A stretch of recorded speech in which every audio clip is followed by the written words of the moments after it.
Arrancamos con una cifra que, sinceramente, te obliga a parar y pensar. La verdad es que sí. En la región de Murcia, casi la mitad de la población adulta, un 45,75% de las personas entre 25 y 64 años, no ha completado la educación secundaria superior. Es casi una de cada dos personas. Exacto. Hoy vamos a sumergirnos en los datos que hay detrás de este porcentaje. Veremos dónde sitúa esto a Murcia en 2024, cómo se compara con España, con Europa, y lo más importante, cómo hemos llegado hasta aquí. Y echaremos la vista atrás hasta 2002. Eso es. Y analizaremos también un argumento que siempre sale, el del peso de la inmigración, y calcularemos qué futuro dibujan estas tendencias. Y es importante subrayar algo, ¿eh? Esa franja de edad, de 25 a 64 años, es la estándar para las comparativas. La que usa Europa, sí. Pero si abrimos el foco e incluimos a toda la población mayor de 16 años, las cifras que nos dan las fuentes son todavía más preocupantes. Pero bueno, para poder compararnos nos centraremos en ese grupo. Perfecto. Pues antes de meternos en faena, pongamos las cartas sobre la mesa. Cuando hablamos de baja formación, ¿a qué nos referimos exactamente? Para que todo el mundo parta de la misma base. Es la definición clave, claro. Baja formación significa no haber alcanzado un título de la segunda etapa de educación secundaria. O sea, bachillerato o FP de grado medio. Exacto. El grupo incluye a personas analfabetas, con estudios primarios o que tienen el título de la ESO, pero se quedaron ahí. Es un espectro muy amplio, pero ese es el umbral. Un umbral que no es poca cosa. Para nada. Es la barrera que a menudo marca la diferencia entre un empleo precario y una carrera con progresión, entre la vulnerabilidad económica y, bueno, la estabilidad. Entendido. Es la línea de corte para las oportunidades. Bien, pues con ese 45,75% en mente, vamos a desgranar el panorama actual. ¿Cómo queda esa foto si la ponemos junto a la del resto del país? Pues la imagen se vuelve bastante llamativa. Sí. La media de España para esa misma población y en este mismo año, 2024, es del 35,11%. O sea que Murcia está más de 10 puntos porcentuales por encima. Más de 10 puntos. No es una pequeña desviación estadística, es una brecha estructural muy, muy significativa. 10 puntos es una barbaridad. Es pasar de que sea un problema de poco más de 1 de cada 3 a nivel nacional a, bueno, a casi 1 de cada 2 en la región. Tal cual. Y si abrimos el plano y nos comparamos con nuestros vecinos europeos, ¿qué pasa? Aquí es donde la escala del problema se dispara. La media de la Unión Europea se sitúa en el 19,6%. El 19. Sí, 19,6%. Estamos hablando de que la tasa de Murcia no es solo un poco más alta, es más del doble que la media europea. El doble. Pero hay un dato en los informes que es, si me permites, una auténtica bomba. A ver, dispara. Al revisar los datos de Eurostat, las fuentes señalan que ningún país de la Unión Europea como entidad nacional presenta una tasa de baja formación tan alta como la que registra la región de Murcia. Espera, para. A ver si lo he entendido bien. Sí. ¿Me estás diciendo que si Murcia fuese un país, tendría el peor dato de toda la Unión Europea en este indicador? Exactamente eso. ¿Peor que Rumanía, que Bulgaria, que Portugal o Italia? Peor que cualquier país miembro. Es una anomalía a nivel continental. No es que Murcia esté en la parte baja de la tabla de las regiones, es que su cifra supera a la de los países que en su conjunto tienen los mayores retos educativos. Vaya tela. Es que eso cambia por completo la dimensión del desafío. ¿Es un dato demoledor? Lo es. Y volviendo a casa, dentro de España, ese 45,75%, ¿dónde nos coloca en el ranking de comunidades autónomas? Pues los coloca en la antepenúltima posición, en el puesto 17 de 19 si contamos las ciudades autónomas. ¿Y quién está por debajo? Solo Melilla, con un 47,55%, y Extremadura, con un 45,89%. Muy, muy cerca. Ya. Pero aquí el contraste más útil es mirar al otro extremo de la lista, ¿no? Claro. La comunidad con el menor porcentaje es el País Vasco, con un 20,82%. Un momento. 20,82%, eso es menos de la mitad que la cifra de Murcia. Menos de la mitad. Es que parece otro país, literalmente. Dibuja un mapa de España con unas desigualdades territoriales en capital humano que son abismales. La diferencia entre el mejor y el peor posicionado es de más de 25 puntos. Y esto no es una anécdota, tiene implicaciones profundas. Claro, en el tipo de economía, en los salarios, en la cohesión social. En todo. Es un abismo. Claro, y esto no ha aparecido de la noche a la mañana. La pregunta es obligada. ¿Siempre ha sido así o es algo que ha empeorado? Los datos que manejamos nos permiten hacer un viaje en el tiempo hasta 2002, un año que no es casual, ¿verdad? No, en absoluto. 2002 es un año muy significativo porque es cuando la Comunidad Autónoma de Murcia asume las plenas competencias en materia de educación. Ah, claro. Es, por así decirlo, el año 1 de la gestión autónoma de la educación en la región. Por eso es un punto de partida tan relevante. De acuerdo, pues vamos a ese punto de partida. ¿Cómo era la situación en 2002?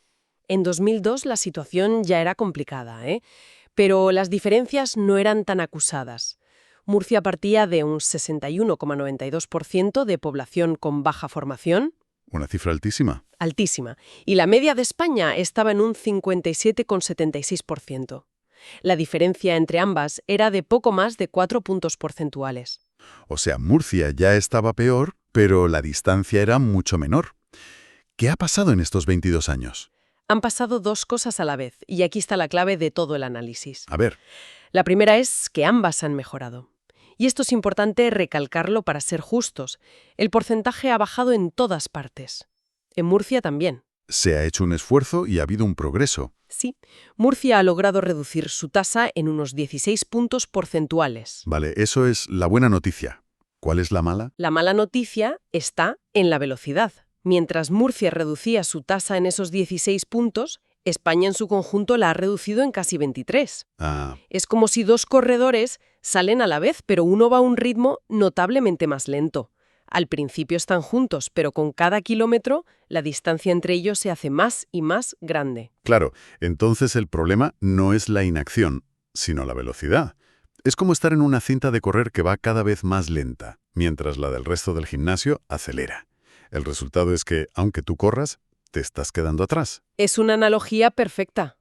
La consecuencia directa es que la brecha, lejos de cerrarse, se ha ensanchado de manera espectacular. ¿Cuánto? Esa diferencia que en 2002 era de 4,16 puntos, en 2024 se ha convertido en 10,64 puntos. Se ha multiplicado por más de 2,5 veces.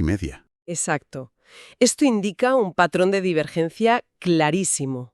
¿La región de Murcia mejora? Sí, pero lo hace a un ritmo tan inferior al del resto del país que, en términos relativos, su posición no deja de empeorar. Y esto me lleva directamente a uno de los argumentos que más se escuchan, la inmigración.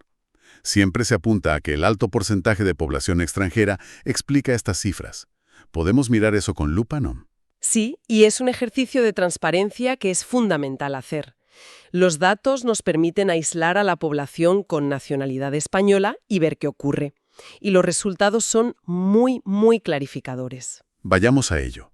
Si miramos solo a las personas con nacionalidad española en 2024, ¿cuáles son las cifras? Pues, como es de esperar, son más bajas. En Murcia, la tasa para la población con nacionalidad española es del 39,26%. ¿Y en España? En la media de España, para este mismo grupo, es del 33,12%. O sea que, incluso eliminando el factor de la nacionalidad extranjera, Murcia sigue estando más de 6 puntos por encima de la media. La brecha sigue ahí y sigue siendo enorme. Con lo cual la conclusión es bastante rotunda. Sí. La inmigración es un factor que influye, que hay que tener en cuenta, pero de ninguna manera explica la totalidad del fenómeno. Hay un problema estructural de fondo que afecta también a la población autóctona. Y me imagino que la evolución de esa brecha será la misma. Exactamente. El mismo patrón de divergencia. En 2002 la diferencia era de 3 puntos y en 2024 es de 6,14. ¿También se ha duplicado? El patrón se repite. Y hay un dato más en los informes que me llamó mucho la atención sobre esto. La diferencia en Murcia entre la tasa total, ese 45,75%, y la de nacionalidad española, el 39,26%, es de 6,49 puntos. Así es. ¿Cómo se compara esa diferencia con la de otras comunidades? Aquí encontramos otra anomalía. Esa diferencia de 6,49 puntos es, con mucho, la más alta de toda España. La más alta. Sí. Y esto es muy revelador, plantea preguntas importantes. Entonces, ¿qué podría estar pasando ahí? ¿Qué nos dice ese dato? Nos sugiere dos hipótesis principales que no son excluyentes. La primera, que la población inmigrante que se asienta en Murcia presenta de media niveles formativos más bajos que la que va a otras regiones. Vale. Y la segunda, que la propia estructura económica de la región, muy centrada en la agricultura intensiva o la construcción, actúa como un imán para mano de obra de baja cualificación. Creando un círculo vicioso. Exacto. La economía no exige más formación y la falta de formación ancla la economía en ese modelo. Es un indicador que merecería un análisis mucho más profundo, la verdad. Vale. El panorama actual es desolador, la tendencia histórica no ayuda y la inmigración, aunque influye, no es una excusa. Casi da miedo preguntar esto, pero si seguimos así, ¿a dónde vamos? ¿Qué dicen las proyecciones? Pues las proyecciones, basadas en el ritmo de mejora de estos últimos 22 años, son un jarro de agua fría. A ver. Si quisiéramos saber cuánto tardaría la región de Murcia en alcanzar el nivel que España tiene hoy, en 2024, El nivel actual, sí. la respuesta es 14 años y medio. 14 años y medio. O sea que llegaríamos a la situación actual de la media española, que ya es mala de por sí, en el año 2038. Casi 2040. Y eso suponiendo que el resto del país se pare y nos espere, que no va a pasar. Exactamente. Y si nos comparamos con Europa, la cosa se complica mucho más. Para llegar a la media europea actual, a ese 19,6%, el plazo se alarga drásticamente. ¿A cuánto? Harían falta 35,6 años. 35 años. Y para alcanzar el nivel de la comunidad líder, el País Vasco, la proyección es muy similar, 33,9 años. 35 años. Estamos hablando de llegar a mitad de siglo para tener el nivel educativo que nuestros socios europeos tienen ahora mismo. Y pensemos lo que significa eso en términos humanos. Es una generación entera.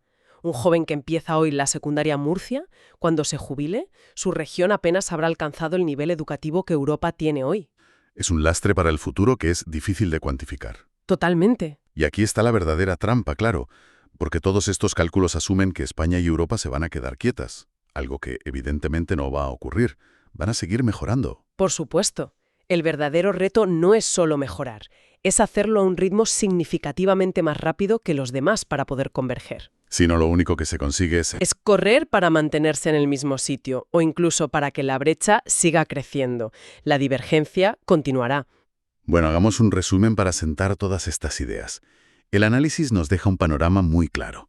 La región de Murcia tiene una de las tasas de baja formación más altas no solo de España. Sino de toda Europa, a un nivel que supera al de cualquier país miembro. Y esta brecha con la media nacional, lejos de reducirse durante las 2 últimas décadas de gestión educativa propia, se ha multiplicado por más de 2. Hemos visto también que aunque la inmigración tiene un peso específico en la región, el problema es estructural y afecta profundamente a la población de nacionalidad española. Las proyecciones a futuro son como poco preocupantes. Nos hablan de décadas de retraso si no hay un cambio de ritmo radical. Y más allá de los porcentajes, las consecuencias de esto son enormes, ¿no? Enormes. No estamos hablando de un número en una hoja de cálculo. Estamos hablando de la vida de las personas y del futuro de una región. Un bajo nivel formativo limita a las oportunidades laborales, condena a una mayor precariedad. Y a peores sueldos. Claro. Y a nivel macro, frena el desarrollo de una economía más innovadora, de mayor valor añadido, perpetúa un modelo productivo de bajo coste. Y, por supuesto, es un motor de desigualdad social que se transmite de generación en generación. El capital humano al final es el pilar de todo. Es el pilar fundamental para el progreso de cualquier sociedad moderna. Los datos nos muestran una fotografía y una tendencia muy claras. Pero más allá de los porcentajes, creo que la reflexión final que nos queda es la siguiente. Hemos visto que en 22 años de gestión educativa propia, la región no solo no ha convergido con España, sino que se ha alejado. La divergencia es un hecho. Entonces, si la educación es realmente el pilar del desarrollo económico y de la justicia social, la pregunta es inevitable. ¿Qué palancas, que claramente no se han activado o no han funcionado en las últimas 2 décadas, podrían cambiar radicalmente esta trayectoria para la próxima generación en la región?